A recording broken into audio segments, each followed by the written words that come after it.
Oi gente, tudo bem? Meu nome é Carol Kucik e eu vou contar pra vocês o meu relato de parto e a minha depressão pós-parto. Bom, eu tenho dois filhos, um de 11 e um de 3 anos. O de 11 não foi planejado e eu não tive depressão pós-parto. E o de 3 anos foi planejado e eu tive depressão pós-parto. E os dois foram cesárea. No primeiro, eu tinha 21 anos e, sei lá, eu não tinha muita informação sobre necessidades da cesárea ou não, e eu tinha muito medo do meu corpo não entrar em trabalho de parto, do meu corpo não saber que eu tava grávida.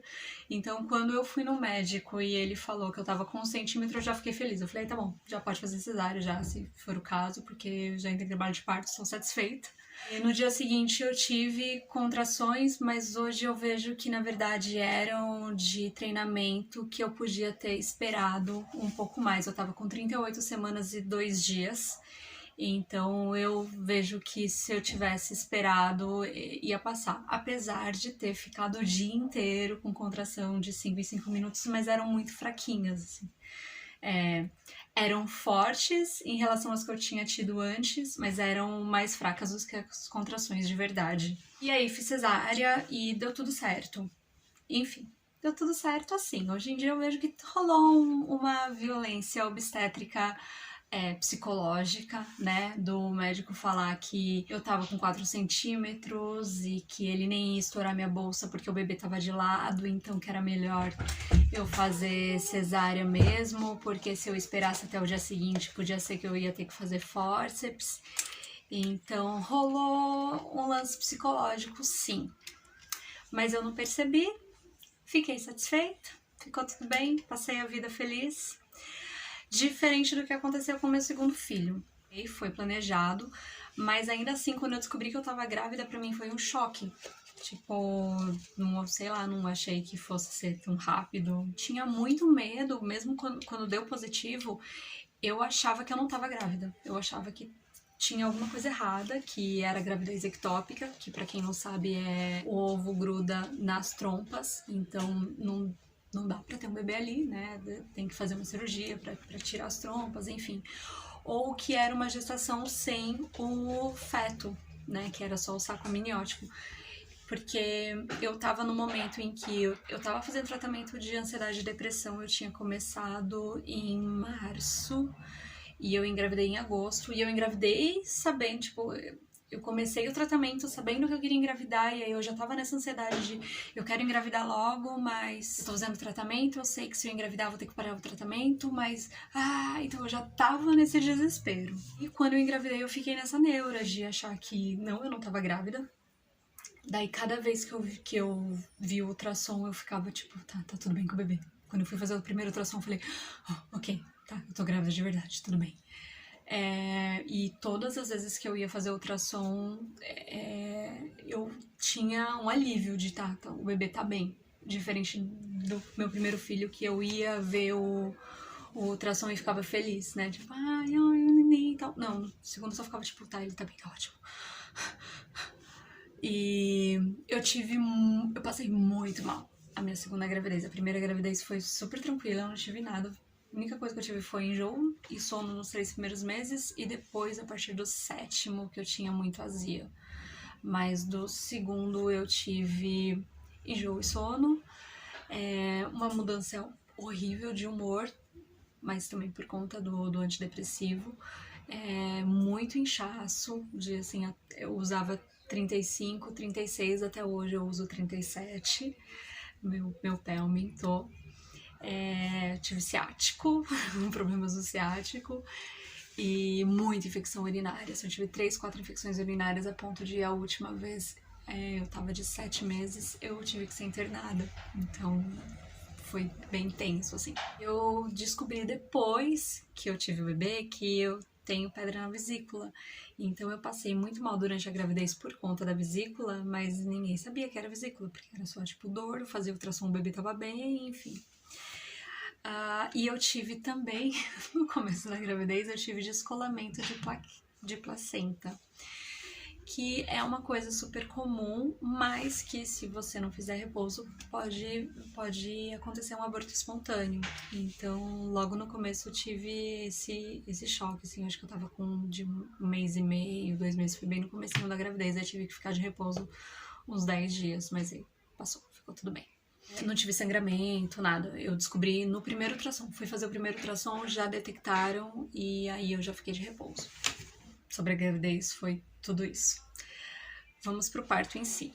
Eu tava muito decidida a ter parto normal, ou no mínimo, se acontecesse alguma coisa durante o parto que eu soubesse que era prejudicial a mim ou ao bebê, eu faria cesárea, né? Não ia tentar de todo jeito ter parto normal.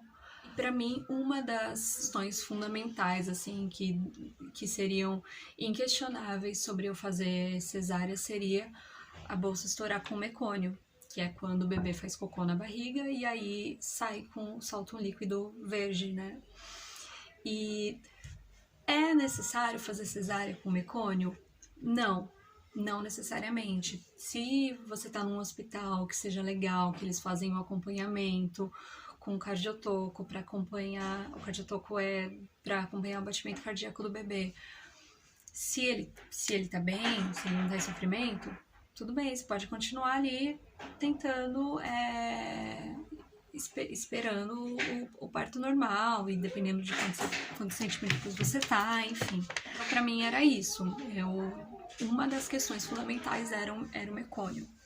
Porque eu tinha muito medo, tipo, não, se estourar com mecônio eu não vou nem tentar, porque eu não vou confiar na equipe médica, eu não vou ficar forçando, tipo, não, eu quero cardiotoco, não sei o que. Eu não queria, né? E aí o que aconteceu? Quando eu tava de 38 semanas, foi no finalzinho de abril, foi era pro feriado de Tiradentes. Eu fui no meu médico que me acompanhava desde o meu primeiro filho, e eu já ia nele desde os 18 anos, e eu já tava com 30. Ele chegou lá e falou, e aí, vamos marcar cesárea pra amanhã? Aí eu falei, não. Aí, não, mas você não vai fazer cesárea? Eu falei, não. Aí ele, então, mas você não vai conseguir ter parto normal. Ele tinha acabado de fazer exame de toque, que vocês sabem é horrível, quando você tá grávida é pior. E aí ele falou, você tem baixa tolerância à dor, você tem uma bacia pequena e você já tem uma cesárea anterior, então você não vai conseguir fazer parto normal. Aí eu falei, tá, mas eu quero tentar, eu quero, no mínimo, entrar em trabalho de parto. Eu não quero marcar cesárea, né? Eu quero deixar o bebê nascer na hora que ele quiser. E eu já tava num sofrimento de que eu já tinha entrado em licença maternidade há uns 20 dias por conta do ciático, eu tava sem condição de trabalhar, eu trabalhava no aeroporto, trabalhava sentada, enfim.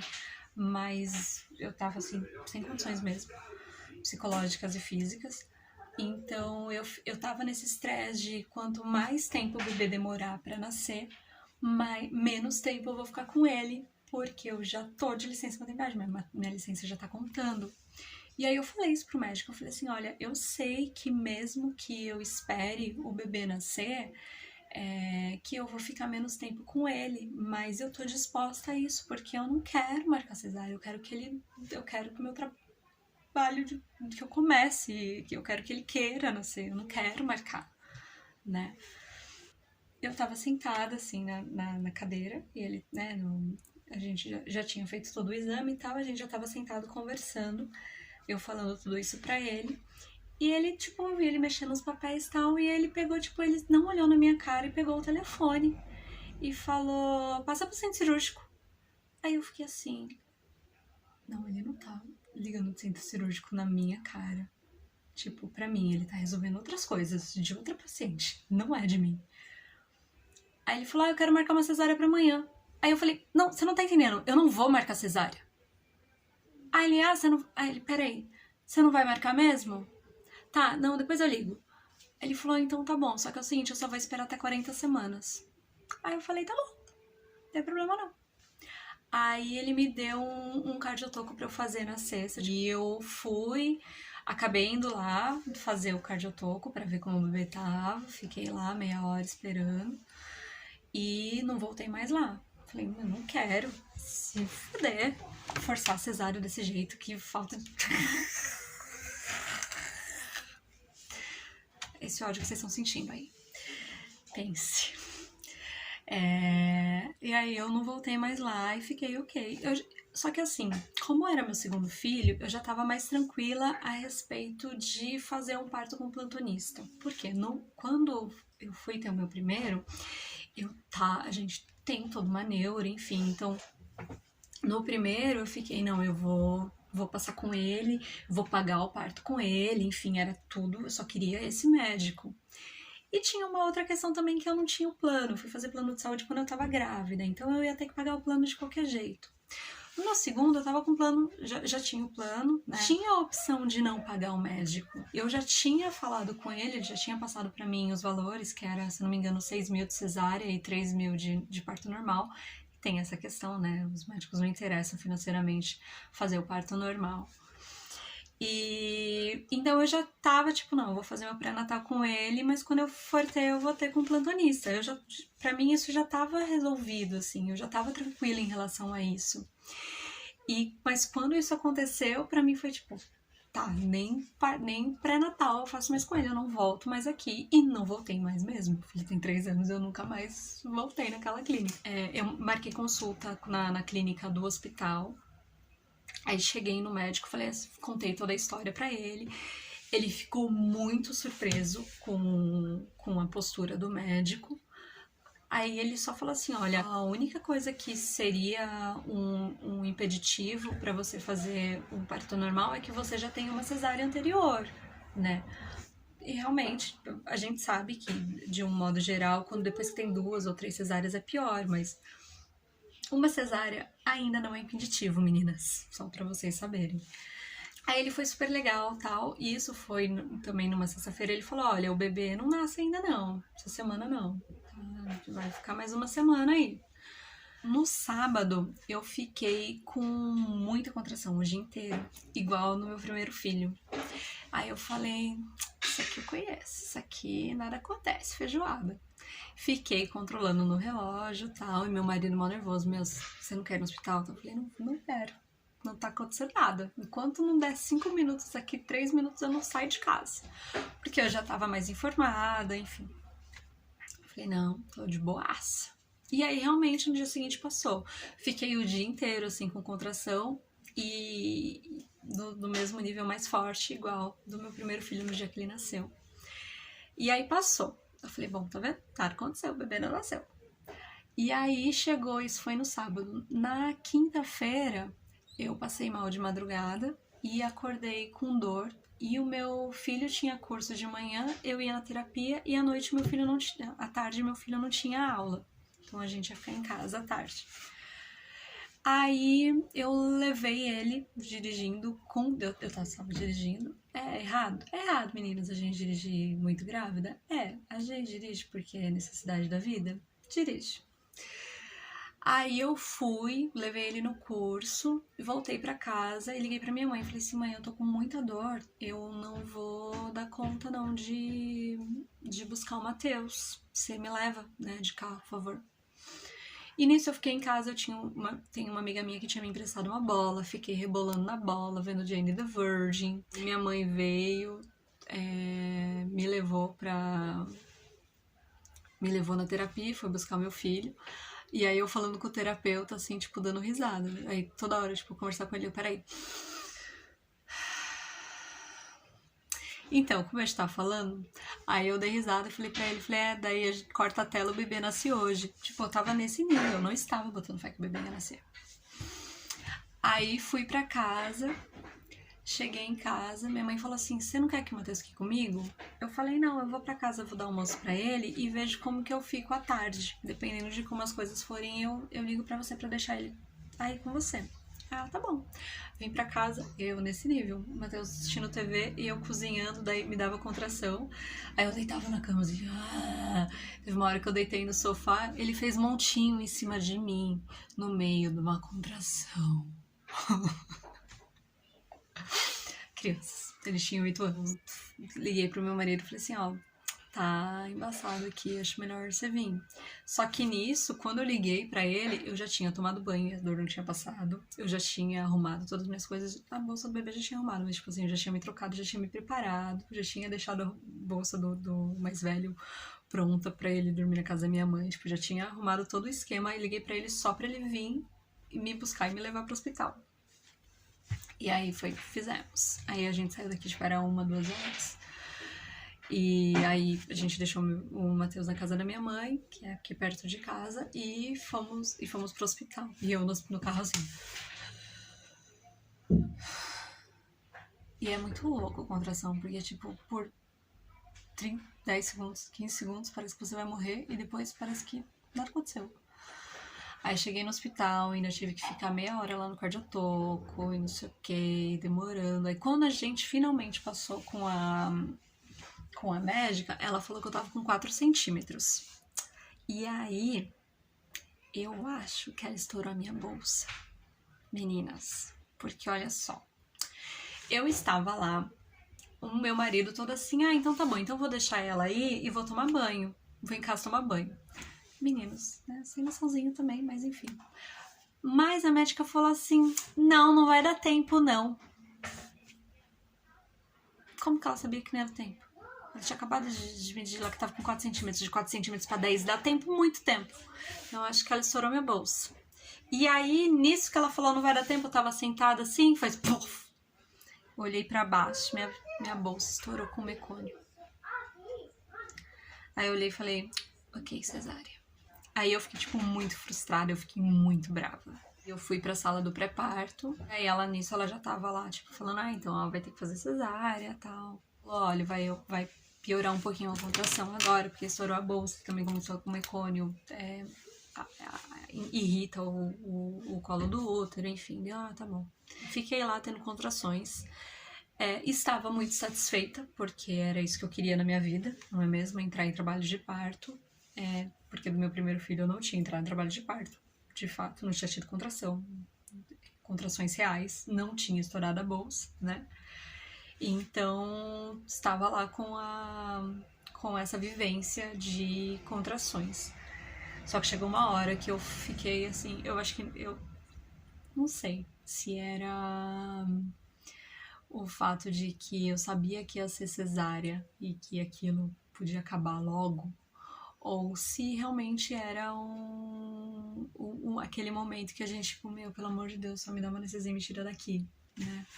Mas eu cheguei nesse ponto de falar, cara, eu acho que eu não ia dar conta de fazer parto normal, não.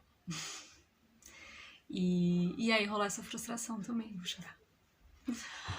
Rolou essa frustração, assim, de tipo de... sei lá, de me achar fraca, sabe?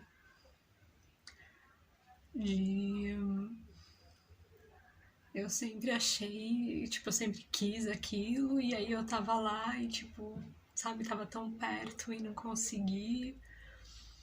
E tava tão perto e percebi que eu não ia aguentar, sabe? Então, tipo, rolou essa frustração, assim.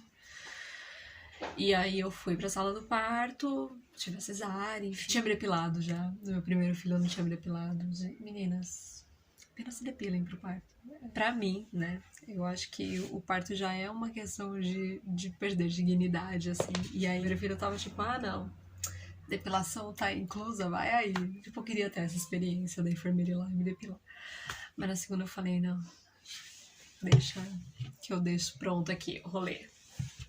Enfim, e aí o Johan nasceu. Uma coisa que eu fiquei chateadinha foi que o Matheus, ele tinha muito cheirinho de neném, assim, de cheiro de a pele. Eu não sei, cara, esse é o cheiro da como é que chama? Não é cervix? É cervix? Vocês sabem o nome. O negocinho ali, os pelinhos, assim, sabe? O bagulho grudado no corpo e fica, tipo, quase um mês, né? A gente dá banho e o bebê continua com aquele cheirinho. E o Johan não tinha. Eu não sei se porque ele nasceu com mecônio esfregaram ele, tipo, ele não tinha esse cheirinho. Ele tinha outro cheiro, não sei. Fiquei triste. Isso foi uma coisa que me deixou muito chateada, que ele não exalava esse cheiro de nenenzinho. A amamentação, eu achei que ia ser super fácil, tipo, andar de bicicleta, a amamentação não foi. No começo foi difícil, até eu me adaptar, o pediatra me ajudou, assim, né, de tipo, tem que pôr o bico inteiro, gente, acho que é só assim, tem que pôr o bico inteiro na boca. E aí eu tinha tendinite, sabe, tipo, porque um braço você segura mais que o outro, enfim. Uma coisa maravilhosa é a almofada de amamentação. No Matheus eu não tinha, eu usava o meu travesseiro, mas a almofada de amamentação é maravilhosa, forever never, assim, nossa. Até hoje eu uso por aqui assim, eu deitar no sofá, gente. Investimentos. No começo, o Matheus ficava na casa da minha mãe, assim, acho que ele ficou praticamente um mês, assim, a gente dormia na sala, porque a gente não queria pôr ele nem no carrinho. A gente tinha medo que ele ficasse naquela cadeirinha assim do carrinho. O carrinho não deitava, ele era inclinadinho. E aí tinha o bebê conforto que encaixava, mas a gente tinha medo de pôr ele no bebê conforto e ele morrer. Porque tudo a gente tem medo que o bebê morra, né? E aí eu tinha eu vou deixar aqui, uma bolsa que vira um trocador. E aí tipo uma caixinha, então a gente colocava ele pra dormir assim no sofá. E a gente tipo dormia todo encolhido no sofá, assim, enfim. A gente vai se adaptando, né? E aí, quando o Matheus voltou pra casa, enfim, a gente se adaptou e ficou tudo bem, no começo tava tudo bem. E aí depois eu comecei a ficar muito exausta, quando o Johan tava com 3, 4 meses. Eu cheguei até a falar pra minha mãe, assim, o bebê, a gente acha que o bebê vai crescendo e vai ficando mais independente, que é melhor, mas não, vai ficando pior. Hoje eu entendo que essa fala que eu tive foi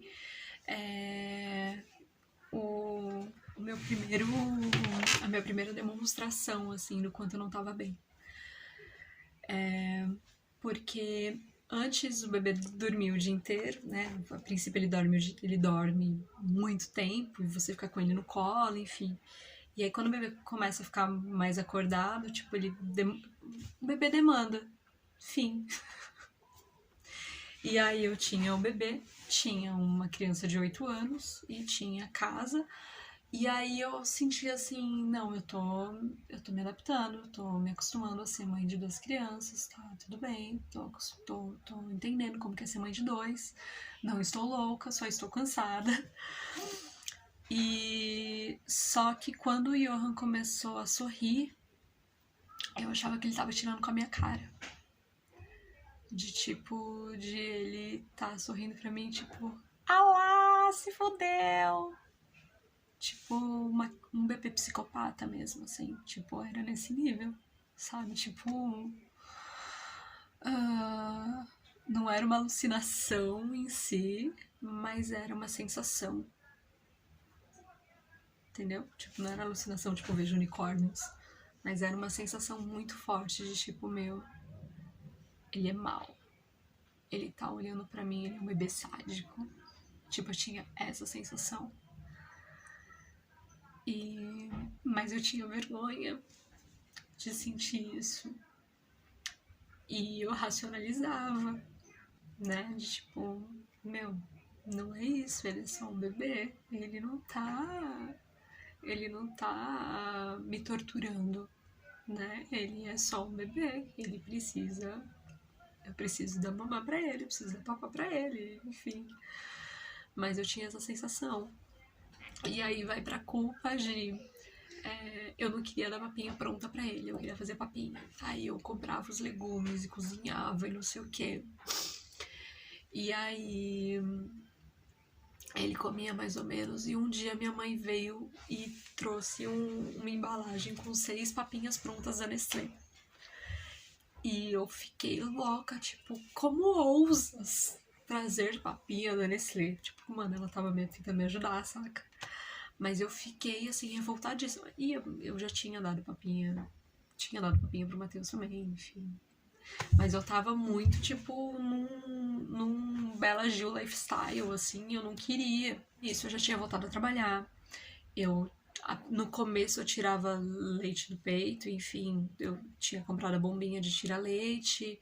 Aí o Johan ficava com a minha sogra e tomava o meu leite. Eu tentei o máximo não dar fórmula pra ele, mas chegou uma hora que meu peito não dava conta, que meu peito só tinha leite pro dia, né? Eu trabalhava à noite.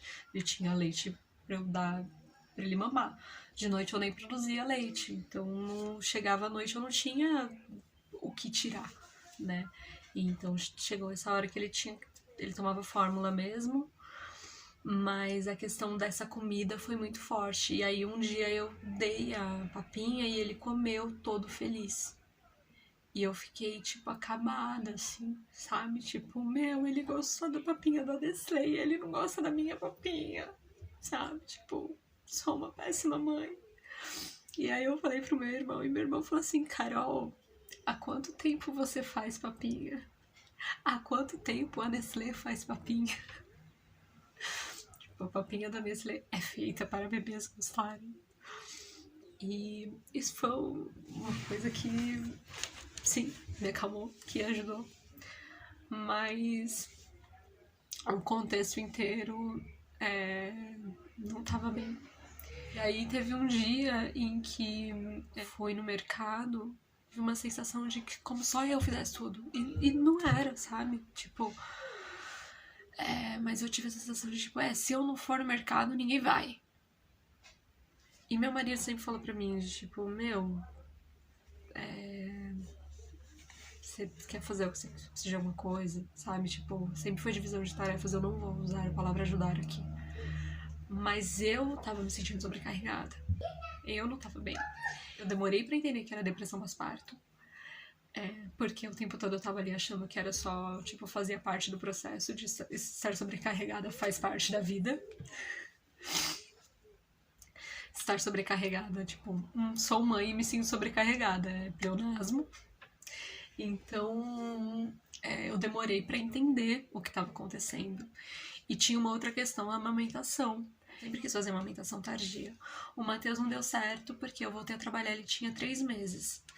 Então, com 8 meses ele já parou de mamar. Eu fui produzindo menos leite, ele escolhia quando ele queria mamar e quando ele queria peito. E aí ele parou. E o Johan, ele estava super curtindo meu peito. E eu curtia muito amamentar.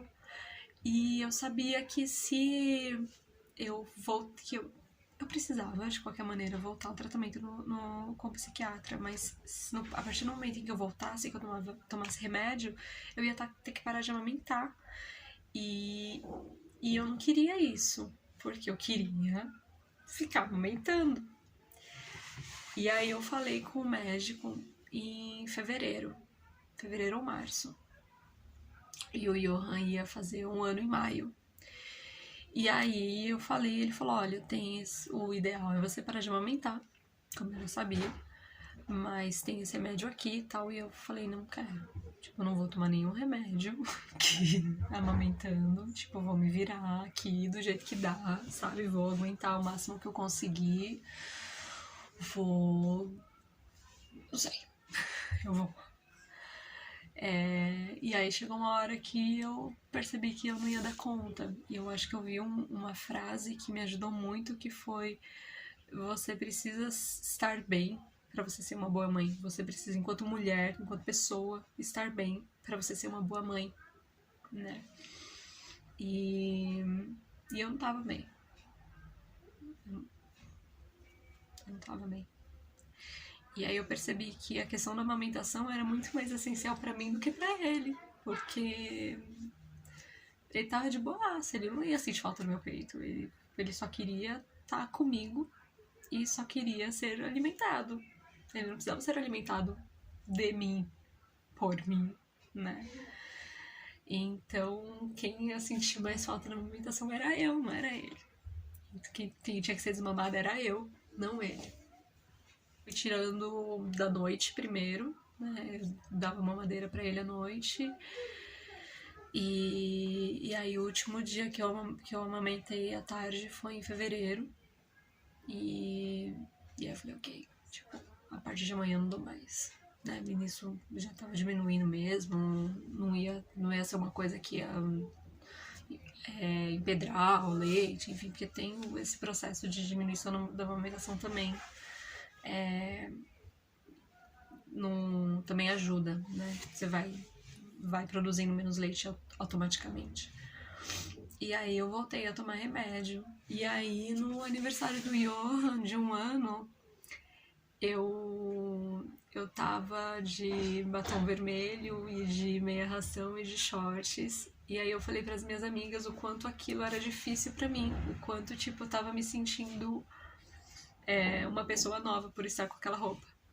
E elas falaram, do que você tá falando, amiga? Você sempre se vestiu assim. Aí eu falei, então, sim, mas teve um processo pra eu voltar a me vestir assim, pra eu voltar a me sentir eu e estar assim. Porque é isso, quando você tem um filho, você continua sendo você, mas você não é mais você, né? Eu voltei a tomar remédio, me senti muito melhor. E aí eu lembro o dia que eu peguei o Johan, assim, o Johan veio, correu e me abraçou. E eu peguei ele no colo e vi o quanto ele me amava, e o quanto ele sempre tinha me amado. E o quanto ele sempre tava ali, esperando meu amor, sabe? O quanto ele nunca desistiu de mim, mesmo quando eu não tava bem, ele tava ali, sabe? E agora ele, o ano passado, quando ele fez 2 anos, tava no começo da pandemia e eu fiquei tipo, nossa, cara, ela tá fazendo 1 ano só. Nossa, faz 1 ano que eu tomo remédio. Nossa, parece que faz tanto tempo, porque parece que aconteceu muita coisa depois. E aí agora ele tem 3 anos e ele fala, enfim, é toda essa coisa fofinha que é um neném, mas não é um neném mais, enfim. Essa independência, mas especialmente pensar em tudo isso, sabe? De tudo que eu passei, tudo que a gente passou juntos e ele nem sabe. E você se conhece, sabe? Por mais... Quando o bebê nasce, a gente enlouqueça, tem um limite da loucura. Que chega uma hora que a gente fala, mas isso aqui não tá bom. Com o Johan eu tinha esse instinto de proteção, de alimentar, de trocar, de não deixar se machucar. E tinha até uma coisa de tipo assim, ele não pode se machucar, né, de, sei lá, não pode ter uma assadura, enfim, porque meu marido vai brigar comigo. Olha a loucura. De novo, o Matheus não foi programado, não tive nada disso. Então não é porque você tá planejando que vai ficar bem. Eu achava que eu ia engravidar pleníssima do meu segundo filho, porque eu sabia ter filho, entendeu? Se tem uma coisa que eu sou é parideira, porque meu primeiro filho não passei mal, nem passou pela minha cabeça que eu poderia ter depressão pós-parto, porque eu tava fazendo tratamento de ansiedade antes. Não passa por isso sozinho. Não passa, porque é muito difícil, sabe? Com ajuda é difícil. Faço terapia faz 15 anos. Eu fazia terapia durante a gravidez, tive o bebê, continuei fazendo terapia e ainda assim eu tive depressão pós-parto e ainda assim eu demorei tudo isso pra perceber. E o seu terapeuta não percebeu? Então, ele não pode falar, olha, eu acho que você tá com depressão pós-parto, amiga. O papel dele é segurar sua barra, deixar você perceber. Então, de novo, com ajuda é difícil. Sem ajuda, e não dá, sabe? Não tenha medo de procurar ajuda. Se vocês quiserem, vocês precisarem, eu tenho contatos de psiquiatra e de psicólogo para indicar para vocês. E vai ficar tudo bem.